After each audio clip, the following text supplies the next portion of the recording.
Pawan Kalyan launching వ్యవహారం మీ దాకా వచ్చిందని ఒక రూమర్ అనొచ్చో లేదో నిజమే అన్న సార్ అది? రాజకీయంగానండి? లేదండి, సినిమాల్లోకి పవన్ కళ్యాణ్ లాంచింగ్ నాకు రాలేదండి ఇంతవరకు. రాలేదా? అయితే రూమరే అనుకోవచ్చా? ఏం నాకు ఐడియా లేదండి, దాని మీద అసలు అవగాహన లేదు. ఓకే, ఇప్పుడు రాజకీయాల్లోకి కూడా వచ్చారు ఇప్పుడు పవన్ కళ్యాణ్ వచ్చారు, రాజకీయాల్లోకి వచ్చారండి. అంటే మీరు ఏమన్నా ముందుగా ఊహించారా? అంటే నేను ముందు అసలు రాజకీయాల్లోకి వస్తారని నేను ఊహించలేదండి. చిరంజీవి గారిని ఊహించలేదు, ఈయన్ని ఊహించలేదు.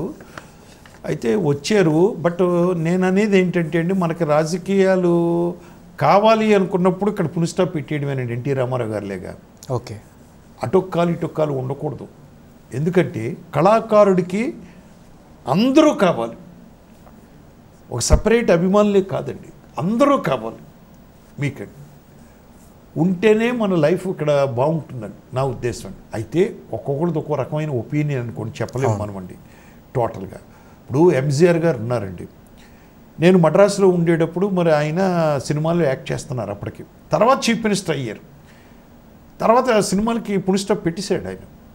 పెట్టేసి ఏ లెవెల్కి వెళ్ళారంటే మళ్ళీ సినిమాలోకి ఆయన ఆ రాజకీయాల్లో కోమాలో కూడా ఉండి ఆయన పేరు పెట్టుకుని గవర్నమెంట్ రన్ చేశారు. అంత గొప్ప పేరు సంపాదించాడు.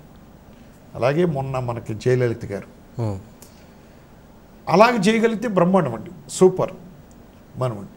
కానీ ఇప్పుడు నవ్వేడేస్ పాలిటిక్స్ బాగా కలుషితం అయిపోయినాయండి టోటల్గా అని నా ఉద్దేశం. నాకు దీని మీద పెద్ద అవగాహన లేదు, టు బి ఫ్రాంక్ చెప్పాలంటే.